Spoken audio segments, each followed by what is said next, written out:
How we choose our friends makes a huge difference where we're going to be in 10 years from now. Mm-hmm. Yeah. If we circle around some, they're really fun people to be around, but they're fools and they're going around and they're, and they can waste our time and energy and sometimes resources and drag us into places that, oh boy, I was at the wrong place at the wrong time. Yep. Now I got, 3 monts to get myself out of this hole, Choosing friends is just so critical. I know when I got my master's, I was out on the road for a long time, my wife and I, and got my master's, and I came back to our hometown city here, and everybody had all, they got their little friend groups and stuff like this. So I sat down and I said, okay, well, very few know me anymore, so I went down and I looked around and I said, okay, that guy's pretty good, that guy's pretty good. And I made a list of 6 or 7 individuals, and I said, okay, of these 6 or 7, who would I think is a valuable friend,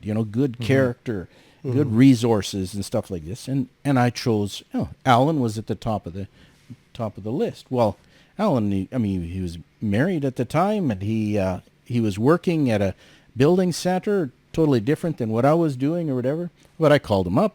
He's a nice enough guy. He says he wouldn't tell me no to go out for coffee. So I called him up. We went out for coffee, talked for a little bit, had a good time. And I'd do it over and over again. For 6 months, I called him. He never once called me. And after 6 months, that was the first time that he said, hey, now it's time to go out for coffee. So it's sort of like I had to prove myself that I was committed to this relationship. But that's what a lot of people, really, they need. They need to purposefully pick and choose their friends. And if they look at them and say, you know what, this is not a good friendship.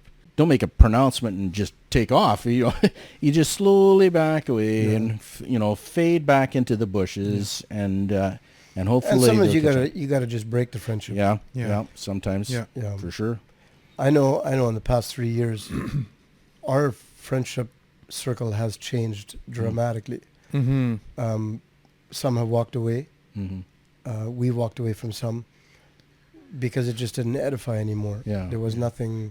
So you're not creating a value of any sort. So we have friends that are multi-millionaires, and we have friends that have very little money. Yeah. We kind of float in between, but we have one couple that we don't get together with more than maybe 3-4 times a year, but it's such wisdom when we get together. Like they're in business, we're in business. Sure. And it's so rich. And you know what? We never miss a beat. And there's never animosity between us. Yeah. It's just we don't get together. Sure. Yeah. But when we do, it's very rich. Yeah. Those are very, very valuable friendships. Yeah, we have 2 couples that we actually have like that. In life, probably one of the most hilarious situations, there's a huge assumption in high school that the friends that we develop in high school are going to be there for the rest of our lives kind of a thing. Within 5 years, you maybe have 10% of the same guy. If that. Yeah. It's almost always it's a completely different group. And that's just life. It just moves from this to that. And you don't even have to, move to another city or something like that to lose friends. Like, yes, you graduate, but then how many get married? But all the married ones, the married ones get together with other married ones, and then once they start having kids, well, then they split up even further to the ones that have kids. Your friends groups change. Yeah. But instead of just flowing with the river and saying, well, okay, this is our new friend group or whatever, you have to be purposefully and say, okay, but I'm going to think through who our friend group is, and no, I don't want that one, and you know what, I want to include this one. What do I have to do to make it a little bit more? And it's not like a selfish thing, like you don't want to. I want to see if I can get a better job from this guy or something like that. It's really you're looking for wise counsel, and that's so critical. There's a research, and I can't remember the exact figures, but if you take your 5 closest friends, from a financial perspective, you are going to end up with the average of those 5 friends. However much each one of them makes or whatever they're worth or whatever, your personal worth will always be with the average within that realm. If you want to gain financial wealth, realistically, you have to I say, okay, I want a different friend group to take me to a next level financially. You have to have a different approach. My pastor always said, if you want to soar with eagles, don't fly with turkeys. Yeah. Yeah. And there's a lot of exit ramps.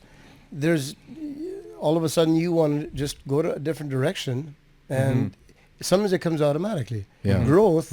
I like the one saying is, I read on a billboard in Wisconsin. It said, change is inevitable, but growth is optional.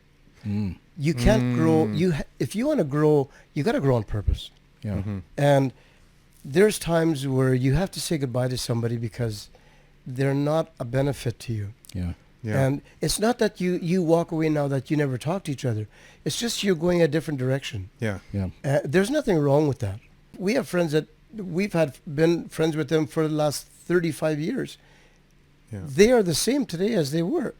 I mean, we only get together with them a couple of times a year. Sure. Yeah. Like, really? Yeah. Value is value. There's a great book by Dr. Cloud, Necessary Endings. It goes through the whole process of saying, okay, look, this is toxic, or that would be the extreme case, but it's an unnecessary relationship. Yep. This is something that's not benefiting or whatever, and you have a necessary ending to different things in your life. And sometimes friendships are like that. You just have to say goodbye. And boy, some of the arguments that you get from people. I had a guy who approached me and wanted to be my friend, but he was a hothead, just like he would pop off. And I didn't reply immediately to the text, because I'm going, oh man, like this, and I was trying to be nice and stuff like this, and sure enough, probably it's only a day and a half later, and he texted me one of the most vile, just blasted me, and I'm going, okay, all right, don't have to worry about him anymore, But I hated to do that, but realistically, this guy's a hothead, and it was just a matter of time before he dragged me into something, and I would be fighting his battle. But you got to watch out for suckers too. Because some people will just suck the life out of you, and they don't want to change anything. Yeah. And then you feel so discouraged. And used. And why did we get together with that? Yeah. Yeah, exactly.